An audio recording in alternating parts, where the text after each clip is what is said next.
प्यारे साथियों, जय हिंद। क्या हाल चाल है आप सभी लोग का। आशा करते हैं कि आप सभी लोग स्वस्थ होंगे, मस्त होंगे, साथ ही साथ जबरदस्त होंगे। प्यारे साथियों, आज के इस वीडियो में हम सभी लोग उत्तर प्रदेश डीएलएड के तृतीय सेमेस्टर का मैथ का प्रश्न पत्र हल करने वाले हैं और यह प्रश्न पत्र वर्ष 2022 में पूछा गया है। और ध्यान रहे, इस पेपर के माध्यम से आपको परीक्षा के बारे में जानकारी मिल जाएगी कि किस प्रकार से आपकी परीक्षा में प्रश्न पूछे जाते हैं और कौन कौन से प्रश्न पूछे जाते हैं और कौन प्रश्न कितने नंबर का होता है। तो ध्यान रहे, आपको एग्जाम हॉल में जाने से पहले अपनी परीक्षा की तैयारी संपूर्ण रूप से कर लेना है ताकि आपको फेल नहीं होना है। और फेल होने की बात नहीं, आपको नंबर ज्यादा से ज्यादा प्राप्त करना है, इसलिए आपको अच्छे से पढ़ना है। बहुत भाई बहन गणित में फेल हो जाते हैं, तो अब उन्हें गणित में डरने की जरूरत नहीं है। यदि आपने किसी भी सेमेस्टर में एडमिशन लिया है तो आप अपने इस YouTube चैनल के प्लेलिस्ट में जाकर उस सेमेस्टर से संबंधित सभी प्रश्नों को हल कर डालें, देख डालें, वीडियो को देख डालें, जिससे आपको बहुत फायदा हो जाएगा और आप परीक्षा में फेल नहीं होंगे। और ध्यान रहे साथ ही साथ आपको प्रश्न को लगाते हुए चलना है, वीडियो को देखना है, साथ साथ लगाना है। यदि ना समझ में आए तो वीडियो को रोक करके फिर से पुनः समझना है ताकि आप फेल ना हो। यह आपका काम होगा, ताकि ध्यान दीजिए कि जितना मेहनत हम कर रहे हैं उतना मेहनत आप करें, आपका मेरिट भी बन जाए ताकि अच्छे से।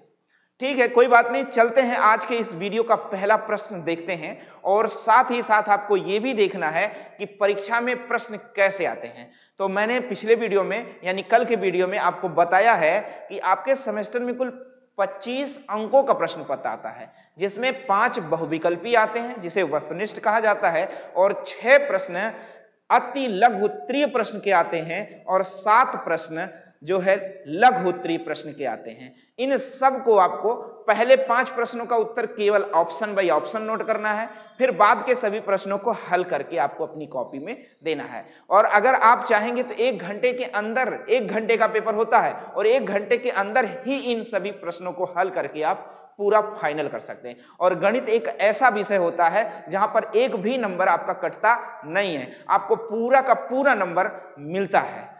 ठीक है, कोई बात नहीं, चलते हैं आज के इस वीडियो का पहला प्रश्न देखते हैं। देखिए, कह रहा है कि इसका घातांकी रूप, कह रहा है log 381 बराबर, कह रहा है इसका आपको घातांकी रूप लिखना है। तो ध्यान दीजिए, बस आपको इसको लिखना है। इसका घातांकी रूप क्या होगा, 3 की घात 4 बराबर 81। इसको आपको लिख कर जाकर, जैसे आपको कॉपी मिलेगी, पेपर मिलेगा, तो आप कॉपी में क्या करेंगे, आप लिखेंगे वस्तुनिष्ठ प्रश्न या बहुविकल्पीय प्रश्न। बात समझ गए ना, बहुविकल्पीय प्रश्न। अब यहां आपको लिखना है प्रश्नोत्तर संख्या, प्रश्नोत्तर संख्या। अब देखिए, प्रश्नोत्तर संख्या 1 आपने लिखा, प्रश्नोत्तर संख्या 1, और इसके बारे में आप देखेंगे तो इसका उत्तर बा है और आपको लिखना है कि ऑप्शन नंबर, यानी ऑप्शन नंबर उत्तर के रूप में आपको लिखना है बा, या फिर आपको लिखना है log 381 के बराबर में 4 दिया गया है। कह रहा है इसका घातांकी रूप का घातांकीय रूप होता है 3 की घात 4 बराबर में क्या होगा, 81, और सवाल का उत्तर हो जाएगा। आप इस तरीके से लिखेंगे, पूरा एक नंबर 1 मिनट के अंदर ही पा जाएंगे। चलिए अगले प्रश्न की ओर चलते हैं। प्रश्न संख्या 2 की तरफ चलते हैं हम सभी लोग। प्रश्न संख्या 2 के बारे में चर्चा करते हैं। अब देखिए 2 क्या कहता है, ध्यान दीजिए। 2 कहता है साधारण ब्याज की दर से कोई धनराशि 5 वर्षों में 2 गुनी हो जाती है, तो कितने वर्षों में वह धनराशि 3 गुनी हो जाएगी। देखो, इसमें आपको कह रहा कितने वर्षों में वह धनराशि 3 गुनी हो जाएगी। तो इसे लगाना चाहो तो आप लगा सकते हो, चाहे तो आप बेसिक लगा लो, चाहे आप ट्रिक लगा लो, दोनों में से किसी भी एक तरीके को आप लगा सकते हो। ऐसे देखो, कोई धनराशि 5 वर्षों में दुगनी हो गई है, यानी इसमें 2 यक्ष हो गया, इसमें मूलधन यक्ष है और ब्याज कितना है, यक्ष है। कितने वर्षों में वह धनराशि 3 गुनी हो जाएगी, यानी 3x हो जाएगी, जिसमें मूलधन 1x है और ब्याज कितना है 2x है। अगर x रुपया बढ़ने में 5 वर्ष ले रहा तो 2x बढ़ने में 10 वर्ष लेगा। सीधे आप सवाल का उत्तर दे सकते हो, यानी इसका भी उत्तर नंबर क्या होगा, बा होगा। या फिर इसको सूत्र के माध्यम से यानी साधारण ब्याज की तरीके से आपको हल करना होगा। वैसे आप यहीं से इतना ही लगाना है और उत्तर के रूप में आपको देना है कि ऑप्शन नंबर कितना होगा 10 वर्ष। सीधे आपको लिखना है 10 वर्ष, ताकि आपको पूरा नंबर मिल सके। एक नंबर की बात है, 1 मिनट के अंदर आपको हल भी करना है। चलिए अगले प्रश्न की ओर चलते हैं। अगला प्रश्न कहता है कि इसका गुणनखंड कीजिए। किसका गुणनखंड? यह व्यंजक दिया गया है, यह व्यंजक दिया गया है और इसका गुणनखंड करना है। तो व्यंजक है px²। चलिए व्यंजक आपके पास है px² प्लस में cx², px² प्लस में px²। देखिए p²x c²x, अरे भाई चलिए वर्ग है, p²x c²x। और क्या दिया गया है ध्यान दीजिए, और दिया गया है -ac² और फिर माइनस -ac² -ap² दिया गया है, ठीक है ना। ये सारी चीजें दी गई है और इसमें कह रहा है आपसे इसका क्या करिए, इसका गुणनखंड कीजिए। तो चलिए हम लोग गुणनखंड करते हैं। अब देखिए इसमें से आप x कॉमन ले लीजिए। क्या कॉमन ले लीजिए? यह तीसरा प्रश्न आपका है, इसमें आपको x² कॉमन ले लेना। तो बचेगा क्या, p² प्लस में क्या बचेगा, c²। यहां पर देखेंगे तो क्या कॉमन हो जाएगा, यहां -a कॉमन ले लीजिए तो क्या आ जाएगा, c² प्लस में p²। अब देखिए आप चाहें तो x² एक लाइन बढ़ा सकते हैं। यहां देखोगे p² प्लस में c² और माइनस में a, इसको आगे पीछे कर सकते हैं, p² प्लस में c²। अब देखेंगे दोनों पदों में p² प्लस में c² है, तो जो शेष राशि मतलब p² c² कॉमन ले लिया हमने, तो बच गया क्या, x² माइनस a बच गया। और यही आपके सवाल का उत्तर हो जाएगा, यानी इस प्रश्न का उत्तर यानी गुणनखंड, यानी इसका गुणनखंड क्या होगा, p²। देखो क्या होगा, p², बात समझ रहे ना, p² प्लस c² और x² माइनस a, यह सवाल का उत्तर हो जाएगा। तीसरे प्रश्न का उत्तर यह हो जाएगा। अगली लाइन में आप देखोगे इसको आपको टिक करना है और साथ ही साथ मैं यही समझाता हूं पहले, फिर आगे बढ़ता हूं। देखो कहता है x सम संख्या है, a का एलिमेंट x एक सम संख्या है और x इज लेस देन 9, यानी जो x का मान है वो क्या है, 2 है, सम संख्या 2 है, 4 है, 6 है और क्या है, 8 है, लेकिन 9 से बड़ा नहीं है, यानी ये बराबर किसके है, a के। ये बराबर किसके है, a के। यहीं पर आपको b का मान दिया है, यहीं पर आपको b का मान दिया है 7, 3, 4 और क्या दिया है, 8 दिया है। आपसे कह रहा कि भैया b माइनस a का मान ज्ञात करो, तो ध्यान दो b माइनस a कहता क्या है, ये ध्यान दो। b माइनस a कहता है b के वह एलिमेंट जो a में ना हो, b के वह एलिमेंट जो a में ना हो वही उत्तर होता है। यानी b में देखो जो 7 है, क्या इसमें 7 है, नहीं है, तो यानी a माइनस b बराबर क्या होगा, 7। अब देखो 3 इसमें क्या इसमें है, नहीं, और देखो 4 इसमें क्या इसमें है, तो इसको नहीं लिया जाएगा। 8 इसमें है, उसको भी नहीं लिया जाएगा। अतः b माइनस a का मान होने वाला है 7 माइनस 3 होने वाला है। इसी प्रकार से समझना है। b माइनस a का मतलब क्या है, ऐसे सवालों में, समुच्चय वाले सवालों में b माइनस a का मतलब है कि b के वह तत्व जो a में नहीं है वही सवाल का उत्तर होता है। चलिए अगले प्रश्न की ओर चलते हैं। अगला प्रश्न कहता है कि क्रमशः 5 सेंटीमीटर एवं 3 सेंटीमीटर त्रिज्या के 2 वृत्तों को केंद्र के बीच से दूरी, देखो 2 वृत्त हैं, एक 5 सेंटीमीटर त्रिज्या का है, एक 5 सेंटीमीटर त्रिज्या का है और एक 3 सेंटीमीटर त्रिज्या का है, 3 सेंटीमीटर त्रिज्या का है।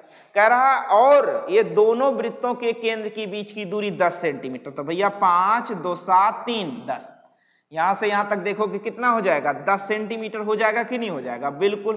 कह रहा कि उनमें से कितनी स्पर्श रेखाएं खींची जा सकती है। तो ध्यान दो, किसी भी वृत्त, किसी भी दो बाह्य स्पर्श, ऐसे सवाल कई बार इसमें कई टाइप होता है।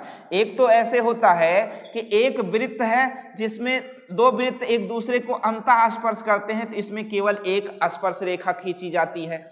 दूसरा नियम है कि दो वृत्त एक दूसरे को बाह्य स्पर्श करते हैं, तो इसमें 3 उभयनिष्ठ स्पर्श रेखा खींची जा सकती है, 3 उभयनिष्ठ स्पर्श रेखा। और दो वृत्त एक दूसरे को स्पर्श ही ना करते हो, क्या करते हो, दो वृत्त एक दूसरे को स्पर्श ही ना करते हो, तो ऐसे में 4 उभयनिष्ठ स्पर्श रेखा खींची जा सकती है। कितनी उभयनिष्ठ स्पर्श रेखा खींची जा सकती है, 4। याद रखो, ये तीनों नियम याद रखो कि दो वृत्त जब एक दूसरे को अंतः स्पर्श करें तो केवल एक स्पर्श रेखा, उभयनिष्ठ स्पर्श रेखा खींची जा सकती है, और दो वृत्त जब एक दूसरे को बाह्य स्पर्श करते हो तब 3 उभयनिष्ठ स्पर्श रेखा खींची जा सकती है, और दो वृत्त जब एक दूसरे को दूर दूर स्थित हो, स्पर्श ही ना करते हो, तो ऐसे में 4 उभयनिष्ठ स्पर्श रेखा खींची जा सकती है। यानी इस प्रश्न का उत्तर क्या होगा, 4 होगा। बातें समझ में आ जाएंगी ना। तो चलिए अगले प्रश्न की ओर चलते हैं। अब देखिए आपका आता है अति लघु उत्तरीय प्रश्न आता है। क्या आता है, अति लघु उत्तरीय प्रश्न आता है। तो अब आप देखेंगे तो आपको हेडिंग भी डालना होगा, क्या डालना होगा, अति लघु उत्तरीय प्रश्न, अति लघु उत्तरीय क्या डालना होगा, प्रश्न डालना होगा। अब इसके बाद आपको लिखना होगा, प्रश्नोत्तर। क्या लिखना होगा, प्रश्नोत्तर संख्या, क्या लिखना होगा, प्रश्नोत्तर संख्या 6 लिखना होगा, और इसके बारे में हल करना होगा। ये बातें समझ गए। तो चलो देखते हैं क्वेश्चन संख्या 6 क्या कहता है। कहता है कि बैंक में किस प्रकार के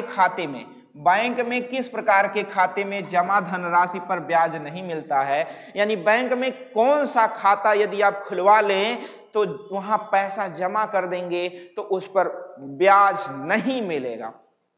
तो चालू खाता। आपको बताया जाए कि चालू खाता वह खाता होता है, चालू खाता कौन सा खाता भैया, चालू खाता वह खाता होता है जहां पर आप पैसा जमा तो कर सकते हैं, निकाल तो सकते हैं, लेकिन उस पर कहिए तो ब्याज मिले तो उस पर ब्याज नहीं मिलने वाला है। क्या ये बात समझ गए ना। क्वेश्चन संख्या 6 खत्म होता है। चलते हैं प्रश्न संख्या 7 की ओर। प्रश्न संख्या 7 कहता है, ध्यान दीजिए, प्रश्न संख्या 7 कहता है कि एक छात्रावास में 300 छात्रों के लिए 15 दिनों का राशन सामग्री उपलब्ध है। कह रहा यदि अवकाश के कारण 200 छात्र घरे चले गए, कहां गए भैया, 200 छात्र घर चले गए, तो वह सामग्री कितने दिनों तक चलने वाली है, यह ध्यान देना है। तो चलिए हम समझते हैं प्रश्न संख्या 7 के बारे में समझते हैं। प्रश्न संख्या 7 कह रहा है कि 300 छात्र कितने हैं, 300, और ये खाना कै दिन खा सकते हैं, 15 दिन तक भोजन कर सकते हैं। यहाँ 15 दिन तक वो भोजन कर सकते हैं। कह रहा कि 200 छात्र कहीं चले गए, घर छुट्टी हो गई, तो बच गए कितने छात्र भैया, 100 छात्र। 200 छात्र घर चले गए तो बच गए कितने, 100 छात्र। कह रहा वह 100 छात्र अब कितने दिन भोजन कर सकते हैं। अब देखो, छात्र की संख्या कम तो भोजन ज्यादा दिन चलेगा, और छात्र की संख्या ज्यादा तो भोजन कम दिन चलेगा। बात समझ गए ना। ऐसे में अगर आप बात करोगे तो देखोगे 300 छात्र कितने दिन खाना खाते हैं, 15 दिन खाना खाते हैं। तो 100 छात्र वही खाना कितने दिन खाएंगे, तो 100 दिन खाएंगे, और 100 गुणे में तो 100 बटे में 2 जीरो से 2 जीरो, 15 तिया 45, यानी 45 दिन अब वे आराम से खाना खा सकेंगे। वह जो 100 छात्र बचे हैं वह अब 45 दिन आराम से खाना खा सकते हैं। क्या ये बात समझ में आ जाएगा। चलिए अगले प्रश्न की ओर चलते हैं, प्रश्न संख्या 8 की ओर चलते हैं। आपका प्रश्न संख्या 8 क्या कहता है, इसे ध्यान दीजिए। चलिए देखिए कहता क्या है, 14 प्लस में 7x प्लस में x स्क्वायर में x प्लस 3 से भाग देकर भागफल व शेषफल ज्ञात कीजिए। और ये सारे प्रश्न एक एक नंबर के होते हैं। तो चलिए मैं लिखता हूं कि 14x 14 प्लस में क्या दिया गया है 7x plus x square, 14 plus 7x plus में x स्क्वायर, इसमें भाग देना है आपको, किससे भाग देना है, इसमें आपको भाग देना है, इसमें भाग देना है x प्लस 3 से आपको भाग देना है, किससे, x प्लस 3 से भाग देना है। तो ध्यान दीजिए, अब भाग देना है तो आप ऐसे रहने दीजिए, ये प्रश्न था, और आप क्या करिए, पहले इसे सही करिए, x स्क्वायर प्लस में 7x प्लस में 14, इसमें लाइए x प्लस 3 से क्या दीजिए भाग। समझ में आ गया। अब ध्यान दीजिए, ऐसे में आप ये बताइए x से भाग दे, कौन सी संख्या से कितनी बार ले जाए। हम मान ले रहे हैं x से, यानी यहाँ x है, यहाँ x स्क्वायर लाना है, तो x से ही तो गुणा करेंगे।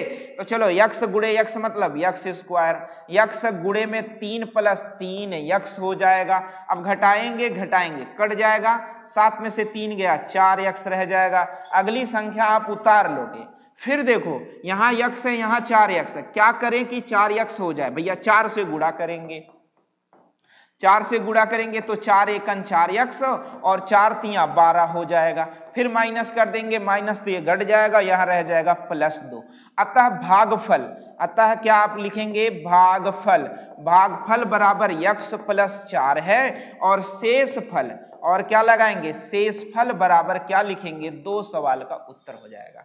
इस प्रकार से प्रश्न संख्या 8 को भी आपको हल करना है, और चाहे तो आप स्क्रीनशॉट लेते रहें, या नहीं तो फिर वीडियो को रिवर्स करके पुनः देख लिया करिए। चलिए प्रश्न संख्या हम 9 की ओर चलते हैं। प्रश्न संख्या 9 क्या कहता है, ध्यान दीजिए। कह रहा 10,000 रुपए का 10% वार्षिक ब्याज की दर से 2 वर्ष का चक्रवृद्धि ब्याज तथा साधारण ब्याज का अंतर ज्ञात कीजिए। तो आपको बताएं हम कि प्रश्न संख्या 9 को हम कैसे लगाया जा सकता है। देखो, चक्रवृद्धि ब्याज और साधारण ब्याज का अंतर पूछा है। क्या पूछा है, चक्रवृद्धि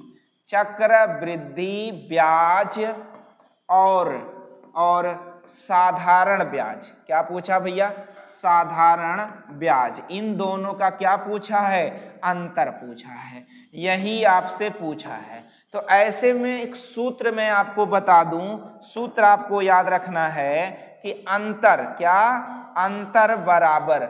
बराबर मूलधन और गुणे में दर बटे में 100 की घात में समय, यानी 2 वर्ष। अब देखो, जो भी आपको दिया गया है, कह रहा 10,000 रुपए, तो 10,000 रुपए, और दर आपका है 10% की दर से। कितना प्रतिशत है जरा देख लेना, 10% वार्षिक ब्याज की दर से, 10% बटे में 100 और की घात में 2। अब आप देखोगे 10,000 है यहाँ पर, और गुणे में 10 की घात 2, चाहे तो आप इसे काट दें तो आ जाएगा 1/10 गुणे में 1/10, और 2 जीरो से फिर 2 जीरो कट जाएगा, और उत्तर आ जाएगा 100 रुपए। सवाल का क्या हो जाएगा, उत्तर हो जाएगा। क्या ये बात समझ में आ जाएगा? यानी साधारण ब्याज की दर से 100 रुपया अंतर आएगा अगर हम 10,000 रुपया 2 साल के लिए 10% की ब्याज की दर पर किसी को दे और किसी को चक्रवृद्धि ब्याज के दर पर दें, यानी साधारण ब्याज पर दें, चक्रवृद्धि ब्याज पर दें, तो दोनों का अंतर जब देखेंगे तो हमें 100 रुपए का डिफरेंस दिखेगा। बात समझ रहे हैं ना? यानी हमें चक्रवृद्धि ब्याज के रूप में 100 रुपया ज्यादा मिलने वाला है। ये बात समझ गए ना? चलिए अब चलते हैं हम सभी लोग प्रश्न संख्या 10 की ओर चलते हैं। प्रश्न संख्या 10 क्या कहता है, इसे ध्यान दीजिए।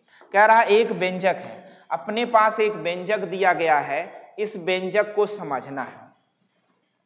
अपने पास एक व्यंजक दिया है, कह रहा है इसका आपको गुणनखंड करना है। तो क्या दिया गया है, चलिए समझते हैं। x स्क्वायर माइनस में a माइनस में 1/a x दिया गया है, और क्या दिया गया है इसे समझना है। देखिए और क्या दिया गया है, और माइनस में 1 दिया गया है। चलिए, और माइनस में 1 दिया गया है, इसका फैक्टर करना है ना। बात समझ गए ना? देखिए x square minus a minus 1 upon x और -1 इसका गुणनखंड करना है। तो सबसे पहले आपको करना क्या होगा, इस यक्स को इस सभी के साथ गुणा करना होगा। यक्स स्क्वायर रहने दिया जाए, माइनस a यक्स हो गया, इसका इसके साथ गुणा माइनस यक्स बटे a हो गया, और क्या है -1 है। चलिए अब देखते हैं इन दोनों में से यक्स कॉमन ले लीजिए। क्या कॉमन ले लीजिए, यक्स कॉमन। तो यहाँ क्या आ जाएगा x, और जब यहाँ कॉमन हो गया x तो आया क्या a आ गया। अब देखिए यहाँ पर आप क्या कॉमन ले लीजिए, -1 अपान a कॉमन ले लीजिए। क्या ले लीजिए, -1 अपान a कॉमन ले लीजिए। यहाँ पर -1 अपान a, और सॉरी ये देखो माइनस इसके साथ हुआ और यहाँ क्या आ जाएगा प्लस आ जाएगा। बात समझ गए ना। तो यहाँ पर +1 अपान a कॉमन ले लीजिए। तो यहाँ जब 1 अपान a कॉमन लिया तो क्या बच गया x, और माइनस रह जाएगा, और यहाँ जब 1 अपान a कॉमन लिया तो क्या रह जाएगा a। अब देखो दोनों पदों में x माइनस a है, इसे कॉमन ले लिया जाए, और यहाँ x + 1 अपान a का मान ज्ञात कीजिए। क्या ये बात समझ गए ना, x माइनस a और x + 1 अपान a, यही इस प्रश्न का उत्तर हो जाएगा कि इसका फैक्टर हो गया। देखो एक बार फिर से समझ लो, इन यक्स का इसमें बारी बारी गुणा, लेकिन माइनस का इसके साथ और इसके साथ माइनस का गुणा होगा, -1 रहेगा। दोनों में यक्स कॉमन ले लिया गया तो यक्स बचा, -a बच गया। यहाँ +1 अपान a कॉमन ले ले, क्योंकि इसके जैसा हमें बनाना होता है, यानी 1 अपान a कॉमन ले लिया तो यहाँ क्या आया x, और माइनस यहाँ 1 अपान a कॉमन ले लिया तो यहाँ a रह जाएगा, क्योंकि एक बराबर लिखा जा सकता है 1 गुणे 1 अपान a। ये जब बाहर कॉमन हो जाएगा तो यही तो रह जाएगा, इसलिए ध्यान रहे यह सवाल का उत्तर हो जाए। चलिए अगले प्रश्न की ओर चलते हैं। जो प्रश्न अगर ना समझ में आपको तब भी आए पुनः देखने के बाद तो आप फिर से पूछ सकते हैं। चलिए अगला प्रश्न देखते हैं। अगला प्रश्न यहीं पर लगाते हैं और इसको आप अपनी कॉपी में लगाना। देखो कह रहा है कि चित्र में AB वृत्त को P बिंदु पर खींची गई स्पर्श रेखा है। P जो है P पर एक AB स्पर्श रेखा खींची गई है। अब ध्यान देना, कोण QPR बराबर कितना दिया, 80 अंश दिया है, और PRQ बराबर कितना दिया, 30। तो कह रहा है कि RPB का मान ज्ञात करो। ध्यान दीजिए, अब देखो त्रिभुज के, अब यहाँ ये त्रिभुज समकोण त्रिभुज नहीं है कि अर्धवृत्त खंड में बना कोण, और वैसे भी केंद्र से होकर नहीं जा रहा है। अब ये चीज ध्यान देना है, कभी कभी ऐसे फिगर ये बन सकता है, ध्यान रहे ऐसे फिगर बन सकता है। बात समझ रहे ना, ऐसे फिगर बन सकता है। इसका मान जो पूछा है, और नहीं इसका मान आपको ज्ञात करना होगा और इसका मान बताना होगा। अब ये बताओ त्रिभुज के तीनों अंतःकोणों का योगफल क्या होता है। तो त्रिभुज के तीनों अंतःकोणों का योगफल 180 अंश होता है। तो ध्यान देना, अगर ये 80 है, ये 30 है, तो ये कितना हो जाएगा भैया, 8 3 11, 180 माइनस 110 बराबर क्या हो जाएगा, 70 अंश। यानी इसका मान क्या हो जाएगा, 70 अंश। और अगर देखेंगे तो एक ही वृत्तखंड में, ऐसे कहें एक ही वृत्तखंड में बना कोण बराबर होता है, यानी ये 70 अंश है, तो इसका मान क्या होगा, 70 अंश होगा। इस प्रकार से इसको हल करके आपको उत्तर दे देना है। समझ गए ना। या फिर आप लिखना चाहें तो आप लिख सकते हैं कोण QPR प्लस में कोण PRQ प्लस में कोण है ना RQP बराबर किसके, 180 अंश। चूंकि इसका मान कितना दिया, 80, इसका मान कितना दिया, 30, तो इसका मान ज्ञात करना है पहले आपको। चलो ये प्लस रहने दो, और कोण RQP बराबर किसके, 180 के। 8 3 11 यानी 110 माइनस हो जाएगा। तो यहां देखो कोण RQP आ गया, और बराबर क्या हो जाएगा, 70 अंश। चूंकि कोण RQP बराबर है कोण RPB के, अतः कोण RPB बराबर कितने अंश के, 70 अंश के। आप ऐसे कॉपी में लिख सकते हैं। एकांतर कोण के माध्यम से इस प्रश्न का आप उत्तर दे सकते हैं। चलिए अब चलते हैं हम सभी लोग लघु उत्तरीय प्रश्न की ओर। किधर चलते हैं बाबू, लघु उत्तरीय प्रश्न की ओर।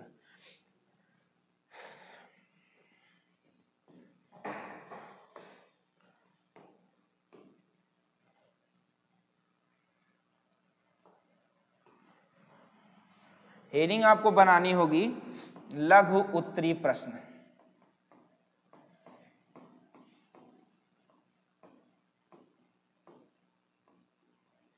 लघु उत्तरीय प्रश्न, और आपको नंबर डालना होगा प्रश्नोत्तर संख्या। प्रश्नोत्तर संख्या 12। क्या डालना होगा? प्रश्नोत्तर संख्या 12 डालनी होगी।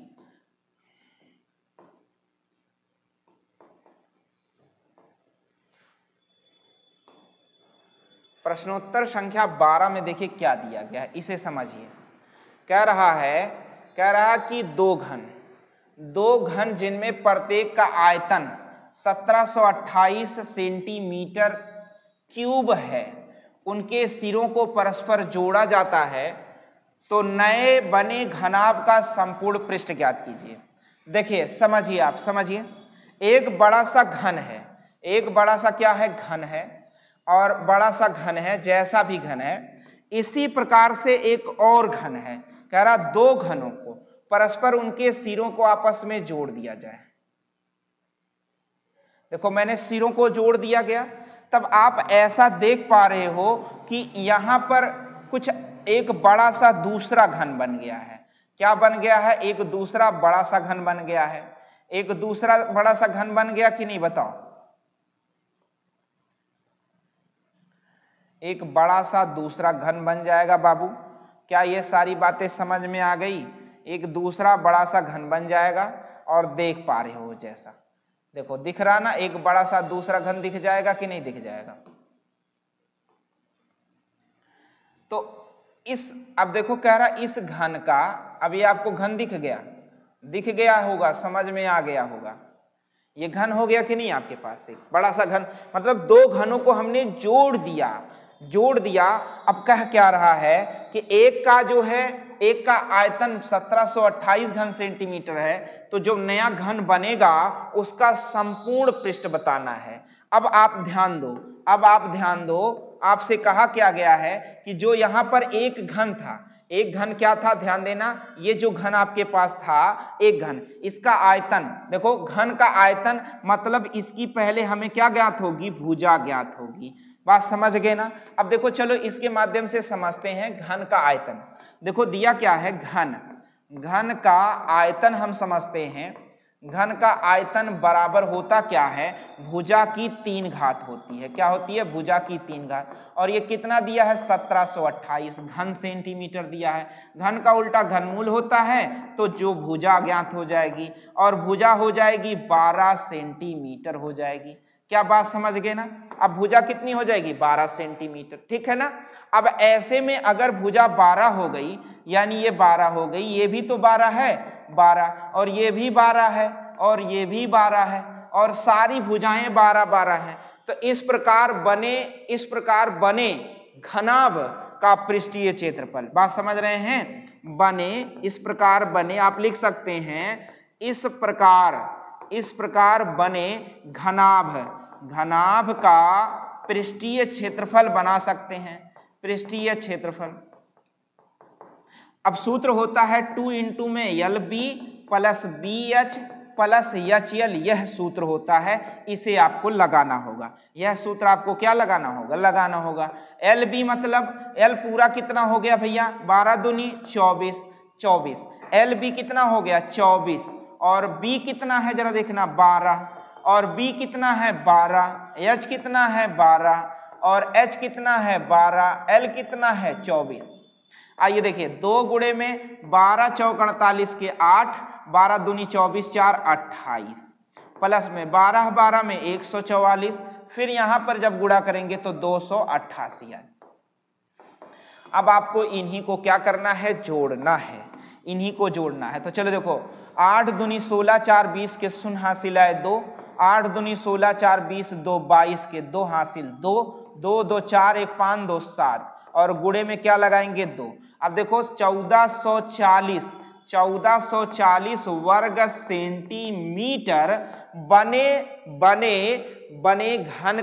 बने घनाभ का पृष्ठीय क्षेत्रफल, मतलब चारों तरफ से कवर करने का यह पृष्ठीय क्षेत्रफल हो जाएगा। क्या ये बातें समझ में आ जाएगा?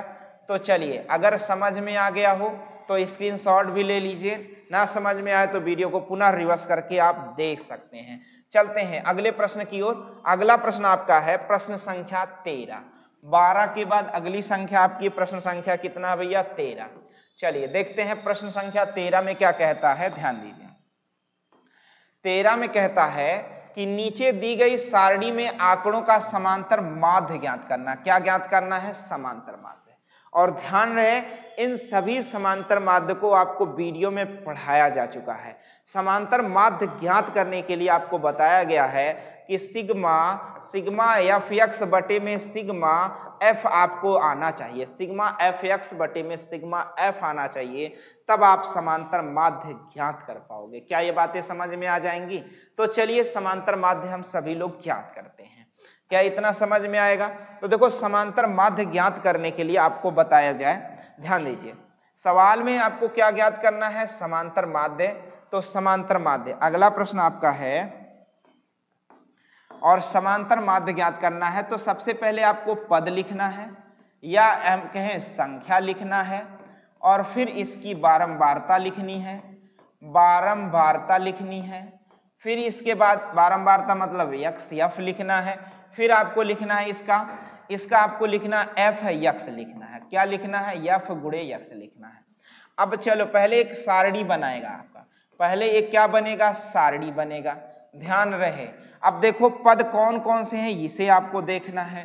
पहले आपको पद मिलाना होगा, पद मिलाना होगा तो 4 6 8 10 12 14।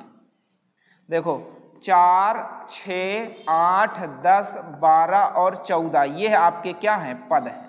ठीक है ना, बात समझ गए ना? इनकी बारंबारता क्या दी गई है इसे आप देख लोगे। 3 4 2 2, 3 4 2 2 6 और 8 दी गई है। 3 4 4 3 4 4 3 4 2 2 6 8 ये आपके क्या दिए गए हैं? बारंबारता दी गई। अब एफ एक्स का मान निकाल लोगे तो 4 तियां 12, 6 चौके 24 और 8 दूनी 16, 8 दूनी 16, 10 दूना 20 और 12 छक 72 और 14 अट्ठे 100। बताइए 14 अट्ठे 8 चौक 32 कितना हो गया भैया? 14 अट्ठे कितना हो गया? 14 अट्ठे 8 चौक 32 के, चलो कुछ गलत हो गया क्या भाई? 8 चौक 32 के 2 हासिल आए 3, 8 एकन 8, 8 3 11, 14 अट्ठे 112। ठीक है भैया, यह बात समझ में आ गया। अब पहले आप यहां निकालोगे सिग्मा एफ निकालोगे। देखो 8 2 10 10 6 16, 8 2 10 6 16, 2 18 2 20 2 22 22 3 25। अब सिग्मा एफ यक्स निकालोगे, निकालो 2 2 4 6 10 4 14 2 16 के 6, 16 के क्या लिखने वाले हो आप? 6। फिर देखोगे 4 6 10 2 12 2 14 2 16, 7 1 8 8 2 10 1 10 1 11 11 1 12 12 2 14 14 1 15, 7 1 8 8 2 10 10 2 12 2 14 1 15 हासिल 1 1 2 256। अब आपको क्या निकालना है? अब आपको निकालना है समांतर माध्य। देखो आपको लिखना है समांतर माध्य बराबर, समांतर माध्य बराबर सिग्मा एफ एक्स बटे में सिग्मा एफ। अब देखो सिग्मा एफ एक्स मतलब कितना हो गया? 256 और बटे में क्या आया है? 25। हल करोगे तो 25 से भाग दे दोगे, 25 दहा में 250 और 6 आ गया, 6 आ गया। तो देखो 6 मतलब आप भाग दोगे तो 60, 25 दूनी 50। बात समझ रहे ना? 10.2 कुछ आएगा, या आप ऐसे भाग दे सकते हो। देखो 25 से भाग दोगे तो एक बार जाएगा, पूरी तरह कट गया और 6 उतर जाएगा। 0 बार जाएगा तो फिर क्या होगा? 0 बार दशमलव लगाओगे, 0 बढ़ेगा, 25 दूनी 50, यानी 10.2 समथिंग इसका क्या आने वाला है? समांतर माध्य। क्या ये बात समझ में आ जाएगा? तो इसका समांतर माध्य आपको निकालना सिखा दिया गया। अब आपको गलत नहीं करना और 2 नंबर बहुत आराम से पा जाना है। चलिए हम सभी लोग चलते हैं अगले प्रश्न की ओर, और इसका स्क्रीनशॉट ले सकते हैं आप। ना समझ में आए तो वीडियो को जरूर रिवर्स करके पुनः देख लिया करिए। चलिए अगले प्रश्न की ओर चलते हैं हम सभी लोग। क्वेश्चन संख्या 14 के बारे में बात करते हैं। 14 क्या कहता है इसे समझिए। कह रहा 3 सेंटीमीटर त्रिज्या का एक वृत्त खींचिए। देखिए कहता क्या है, इसको मैं यहीं समझा दे रहा हूं। कह रहा 3 सेंटीमीटर त्रिज्या का एक वृत्त खींचिए, और कह रहा है वृत्त के केंद्र से 6 सेंटीमीटर की दूरी, केंद्र से 6 सेंटीमीटर की दूरी पर स्थित कोई बिंदु ले लीजिए और वृत्त के अनुस्पर्श रेखा की रचना कीजिए। यहां से एक अनुस्पर्श रेखा, यहां से एक अनुस्पर्श रेखा की रचना कीजिए।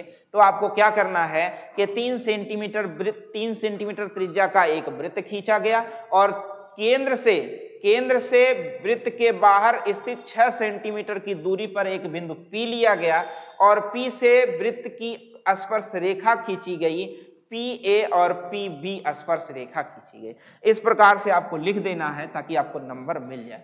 चलिए अगले प्रश्न पे चलते हैं। प्रश्न संख्या 15 पर कह रहा कि x बराबर ये दिया गया, a बराबर इतना दिया गया है और b बराबर इतना दिया गया है। कह रहा a इंटरसेक्शन b और a यूनियन b का मान ज्ञात करना है। चलिए प्रश्न संख्या आपका कितना दिया गया है, 15। अब 15 के बारे में हम सभी लोग देखते हैं। कह रहा a का मान जो दिया गया है x स्क्वायर माइनस में 5x और 6 दिया गया है। यहां पर थोड़ा सा आप देखते हैं, x माइनस 5 प्लस में 6 दिया गया है और फिर दिया गया है b का मान दिया गया है, और b का मान क्या दिया गया है, x प्लस 2 और x प्लस में 3 दिया गया है। जरा देखिए क्या दिया गया है, ध्यान दीजिए। x प्लस 2 में x माइनस में 3 दिया गया है, x माइनस में 3 दिया गया है, तो ध्यान दीजिए कोई बात नहीं।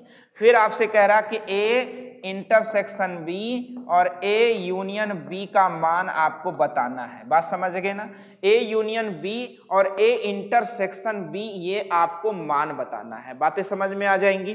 तो a यूनियन b और a इंटरसेक्शन b का मान निकालना।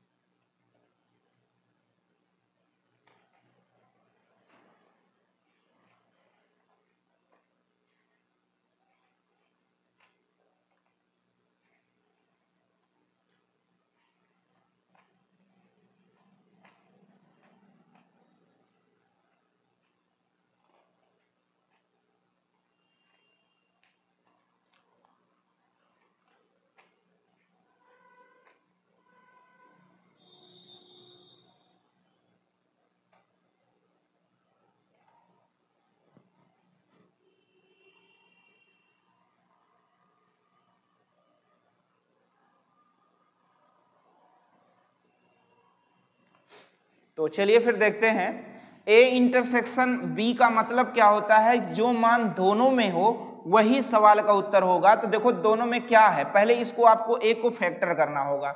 a को क्या लिखा जा सकता है, ध्यान दीजिए, a के लिए भी 2 ब्रैकेट बनाया जा सकता है। x स्क्वायर की वजह से x और x लिखा जा सकता है, और इस 6 को लिखा जा सकता है या 5 को 3 2 5 या 3 दूनी 6।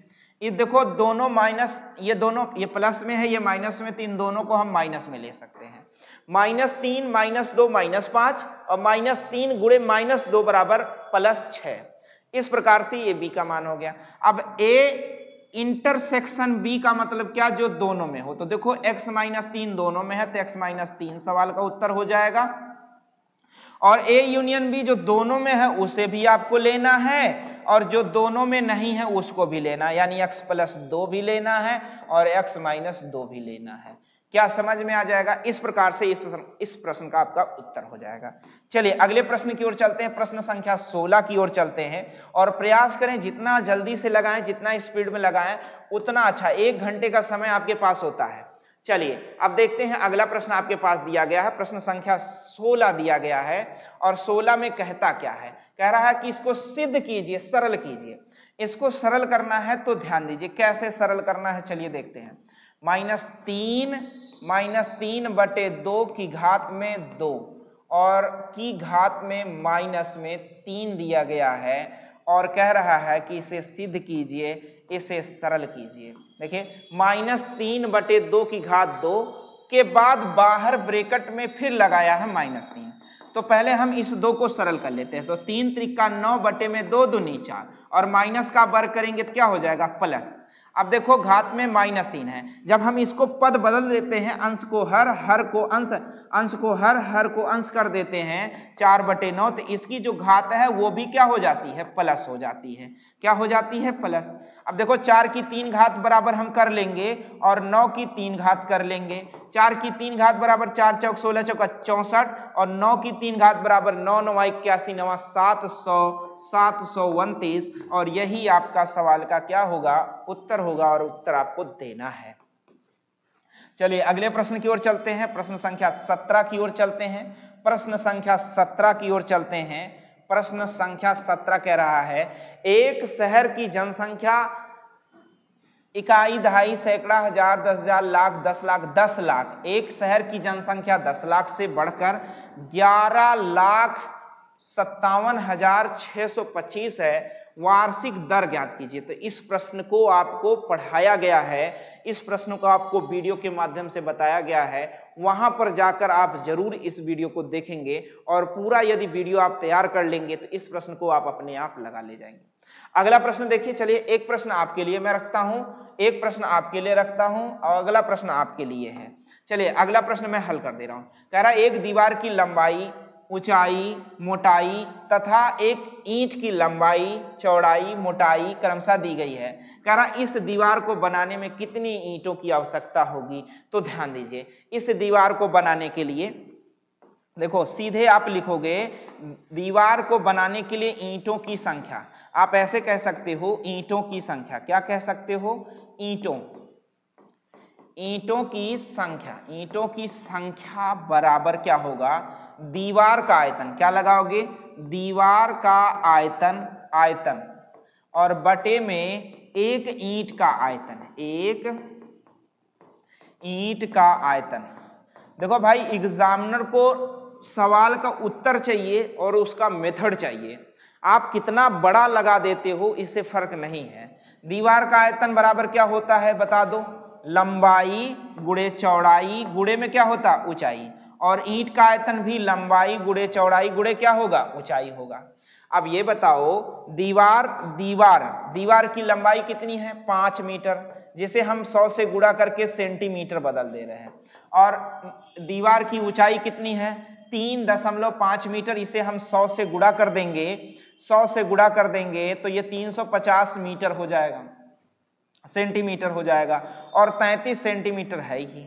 अब बताओ एक ईंट की लंबाई चौड़ाई कितना दिया है, 25 सेंटीमीटर, 10 सेंटीमीटर और 7.7 सेंटीमीटर।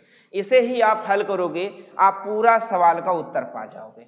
अब देखोगे ये दशमलव से ये 0 कट जाएगा और 25 से कट जाएगा, 25 चौका 100, 25 चौका 100 और 4 पंचे 20। और देखोगे गुणा में 7 से, 7 11 में 77 और 7 पचे 35, 11 तियां 33। यहाँ देखो 4 पंचे 20 गुणे में 50 गुणे में 3, 5 तियां 15 दूनी 30 और एक 2 जीरो और लगा देंगे, यानी 3000 क्या लगेगा, ईंट लगेगा। क्या ये बात समझ गए ना, 3000 ईंट लगने वाले हैं उस दीवार को बनाने में। ये सभी बातें आपको समझ में आ जानी चाहिए। इसी प्रकार से आपको प्रश्नों को, सभी प्रश्नों को हल करना है और ध्यान रहे 1 घंटे के अंदर हल करना है। तो जब आप अभ्यास बना लेंगे तो इन सभी प्रश्नों को 1 घंटे के अंदर लगा भी ले जाएंगे, ध्यान रहे। और प्यारे साथियों, मैंने उत्तर प्रदेश DELED के तृतीय सेमेस्टर का 2022 का मैथ का पेपर हल करवाया है। इस पेपर के माध्यम से आपको एक तरीका जरूर मिल गया होगा कि पेपर किस प्रकार से आता है और हमें कैसे हल करना चाहिए। आशा करते हैं कि यह वीडियो आपको अच्छा लगा होगा, तो लाइक, शेयर और सब्सक्राइब करना बिल्कुल ना भूलें। साथ ही साथ बेल आइकन यानी घंटा जरूर दबाएं, जिससे हमारा मनोबल बढ़ता है और साथ ही साथ हमारे अगले वीडियो का नोटिफिकेशन भी आप तक समय से पहुंचता है। मिलते हैं आपसे अगले वीडियो में, तब तक के लिए जय हिंद।